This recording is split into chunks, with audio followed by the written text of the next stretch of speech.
Mbak, buruan buka, Mbak. Nama saya Hanif Zakiri, saya Menteri Tenaga Kerja, Mbak.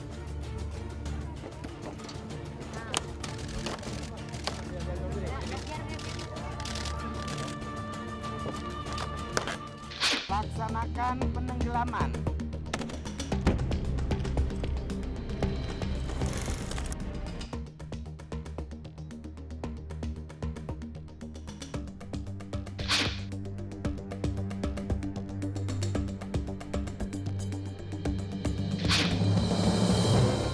Angkanya, Pak.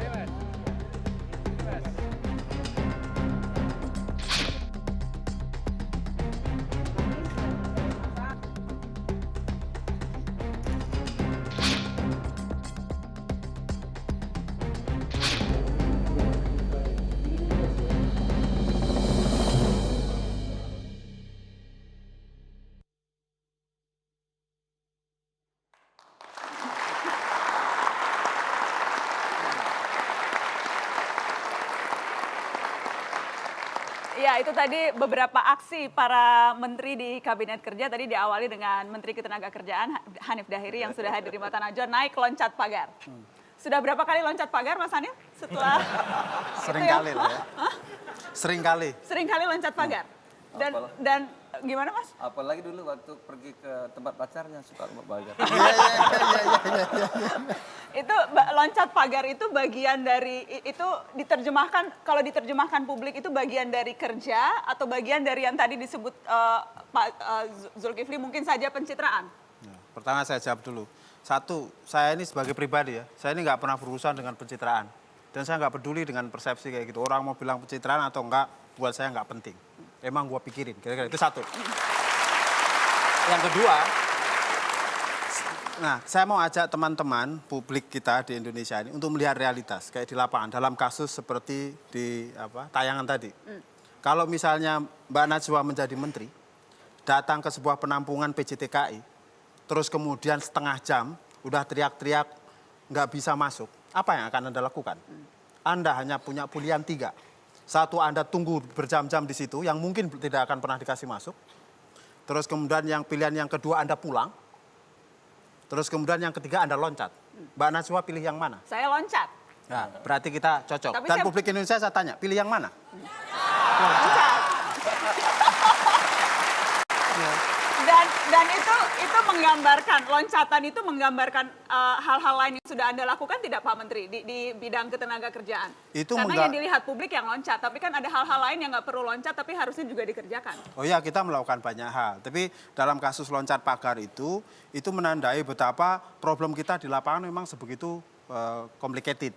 Jadi seorang menteri mau masuk ke penampungan PJTKI saja nggak bisa. Apalagi keluarga dari calon TKI mau masuk. Anda bisa bayangkan bagaimana mereka misalnya bisa masuk untuk mengecek keadaan dari keluarga mereka yang menjadi calon TKI. Jadi itu penggambaran dari betapa complicatednya tantangan-tantangan yang tadi Anda Ya, hadapi. betul. Baik. Nah, tapi sekali lagi kalau pertanyaan kedua tadi, bukan hanya itu yang kita kerjakan. Jadi ada banyak hal yang kita kerjakan. Misalnya dalam isu TKI kita melakukan perbaikan tata kelola sehingga tata kelola penempatan TKI itu menjadi lebih cepat, lebih murah, lebih aman. Terus kemudian dalam isu-isu perburuan hari ini kita pastikan jaminan sosial atau perlindungan sosial tenaga kerja ini bisa berjalan. Ini isu yang paling hangat kan soal jaminan pensiun. Nah, ini sedang kita proses untuk isu yang lain seperti jaminan kecelakaan kerja, jaminan kematian, jaminan hari tua.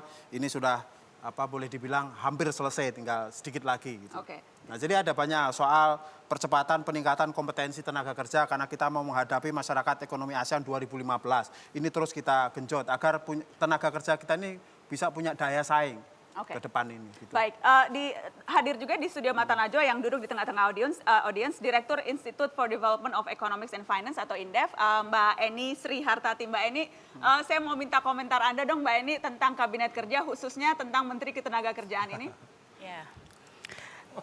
Pasti kita sangat mengapresiasi tadi komitmen dan juga effort dari Mas Hanif yang sampai lompat pagar.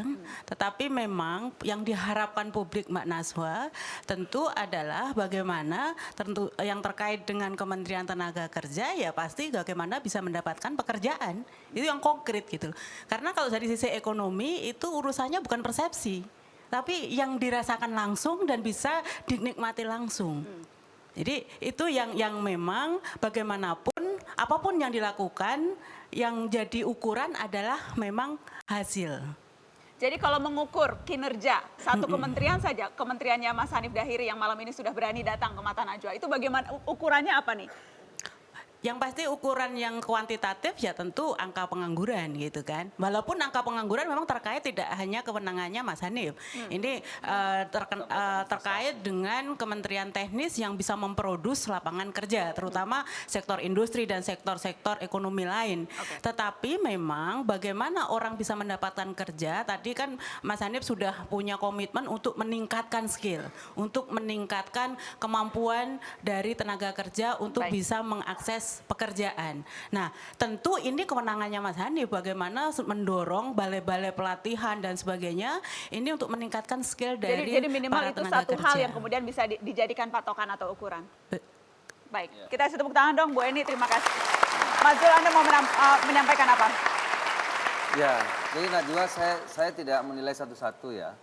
Tapi tadi saya katakan pemerintah menghadapi kenyataan di lapangan. Dan tadi Anda juga sebutkan soal pencitraan tuh. Ya, sekarang begini Mbak Najwa ya. Akibat nilai tukar yang tidak stabil, bahkan sekarang rupiah nilainya luar biasa, turun ya. Juga mengakibatkan kenaikan harga-harga. Tentu tadi pertumbuhan ekonomi juga turun, pengangguran meningkat. Nah terus apa? Ini kan nyata. Ini bukan soal lompat pagar, bukan soal Pak Menteri Tenaga Kerja sudah bekerja keras. Tapi pemerintah ini apa? Kebijakannya apa? Yang dikerjakan apa? Yang dilakukan apa? Itu yang kita ingin Dan tahu. itu tidak Anda lihat. Contoh sederhana begini. Kemiskinan bertambah. Orang-orang sekarang banyak sekali yang tidak mampu membeli beras sekalipun. Ya. Terbukti ekonomi kita melambat.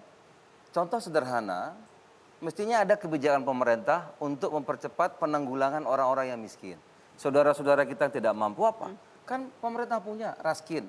Raskin yang Desember bisa dimajukan ke Februari untuk menolong rakyat yang betul-betul menghadapi kesulitan akibat kenaikan BBM. Dan itu adalah nggak kelihatan. Tidak kelihatan. Ya, Dan itu masing-masing sibuk sendiri. Siapa tuh misalnya sibuk? Ya menterinya ini melakukan ini melakukan ini, tapi secara keseluruhan kebijakan pemerintah itu seperti apa menghadapi kenyataan seperti sekarang ini. Oke. Ya, itu kira-kira. Mas Romi, Anda koalisi Indonesia Hebat pasti mau membela mati-matian, silakan. Bukan membela mati-matian. Kita mesti jujur bahwa kita dihadapkan pada tantangan melemahnya ekonomi dunia. Dan posisi puncak ekonomi kita kan pada tahun 2011. Oke. Angka pertumbuhan kita pada tahun 2011 itu 6,5%. Dan kemudian turun terus 6,23, 5,7, 5,2, triwulan 1 2015 4,7%. Kenapa? Karena ekonomi dunia juga direvisi pertumbuhannya oleh IMF maupun Bank Dunia. Jadi Anda mau bilang tidak bisa kemudian itu dijadikan ukuran untuk menilai kinerja Pak Hanif dan kawan-kawannya? Saya tidak bisa mengatakan itu merupakan penilaian atau tidak, tetapi kenyataannya kabinet sekarang dihadapkan pada melemahnya ekonomi dunia. Harga batu bara kita turun dalam 22% dari Januari 2014 ke Januari 2015. Dan kuantiti juga turun. Karena itu diperlukan terobosan yang luar biasa memang dalam situasi di mana katakanlah misalnya. Dan itu sudah diambil belum terobosan itu? Saya justru menyorot pergantian misalnya Perumbulok. Karena ketika Julius Caesar ditanya bagaimana menyejahterakan masyarakat, itu bread and circus. Breadnya ini yang perlu diperhatikan. Mbak ini seberapa besar sih faktor tim ekonomi? Satu coba ya. Itu responnya pemerintah. Kita nggak bisa nyalakan ekonomi dunia, masalah Indonesia. Tidak, tapi respon pemerintah. Contoh sekarang misalnya impor beras. Ya. Ini saya dengar stok beras kita terkendala. Berbahaya kalau kurang. Bukan soal impor tidak impor. Kenapa? Misalnya pertanian mengatakan kita akan swasembada. Akan lebih jauh produksi beras daripada tahun-tahun yang lalu. Dari mana? Sawah kita bertambah luas tidak. Irigasi diperbaiki belum jadi. Ya kan? Kita punya bibit unggul sesuatu yang baru tidak. Jadi bahkan lahan sawah itu berkurang setiap tahun. Nah ini respon pemerintah seperti apa? Itu saya kira yang perlu dilakukan oleh pemerintah untuk menghadapi situasi seperti ini. Kan ada juga dana desa yang uangnya sudah ada. Itu bagian dipercepat. Itu dipercepat. Kartu sehat dan sebagainya.